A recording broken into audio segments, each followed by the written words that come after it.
د امریکا په لنډغرو امارت منم. بیا هم ستړي مشئ درنو لیدونکو څنګه راسره هېوادوال ولاړ دي له دوی به وپوښتو چې ازادۍ ورځې تر دې دمه څنګه را رسولې. سلام ستړي مشئ. وعلیکم سلام، تاسو هم ستړي مشئ. ډېره مننه. په لومړیو کې درته د امریکایي اشغال څخه د بېرته خپلواکۍ اخیستلو څلورمې کلیزې مبارکي وایم. مننه، خیر اوس. تاسو ته د ازادي ډېره مبارکي. ډېره مننه. سلامت سي. نوم مبارک دی څه؟ نوم خو مې سیلاب نیازی دی. سیلاب نیازی. تاسو راته ووایئ له کوم ځای نه دلته راغلي وئ؟ مونږ خو له ننګرهار نه راغلي یو. ننګرهار نه راغلي وئ. دلته ازادۍ ورځ لمانځلو لپاره راخاص راغلي وئ که نه دلته اوسېږئ؟ نه، د ازادي ورځ لمانځلو لپاره راغلي یو. ډېر ښه. څنګه مو ولمانځله دغه ورځ؟ ولا ډېره خوندوره مو ولمانځله. چېرته په چکر تللي وئ؟ ولا همدا ازادي پارک ته تر اوسه خو راغلي یو، بل چېرته نه یو تللي بیا دره. همدلته مو دغه ورځ تېره کړله؟ هو، ولا همدلته مو ورځ تېره کړه. څنګه تېره شوله؟ ولا ډېره خوندوره ورځ وه.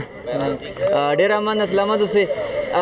د کوم شعر یا ملګرو خو دې راته ویلي دی شاعر هم دی او کوم شعر کې راته لیدونکو یو شعر به درته وایم لږ پخوانی ده، خو ټولو مجاهدینو ته او ټولو افغانو لسته د ډالۍ وایي سپوږمۍ ولاړه ده د ستورو په قصه کې نه یم، بې تا د نه شمه د نورو په قصه کې نه یم، او سرزوری نه یم په سرزورو شریعت منمه، د امریکا په لنډغرو امارت منمه. ډېر خوندور شعر و. په وروستیو کې لیدونکو ته څه پیغام لرئ؟ لیدونکو ته خو مې دا پیغام د پوه شو چې د زړه منافقت او د بغض او کینه ایسته کوي که نه، او ټول ازادي په خوشحالۍ سره ولمانځئ. که درې رنګه بیرغ که سپین بیرغ مونږ ته ټول یو شی ده، او مونږ ته اسلامي امارت او د هغې مجاهدین ارزښت لري، او د افغانو لسته او د اسلامي امارت ټولو مجاهدینو ته د ازادي ډېره ډېره مبارکي. ډېره مننه. سلامت اوسه چې مونږ ته موخه راکړه. بیا دې درته مبارک.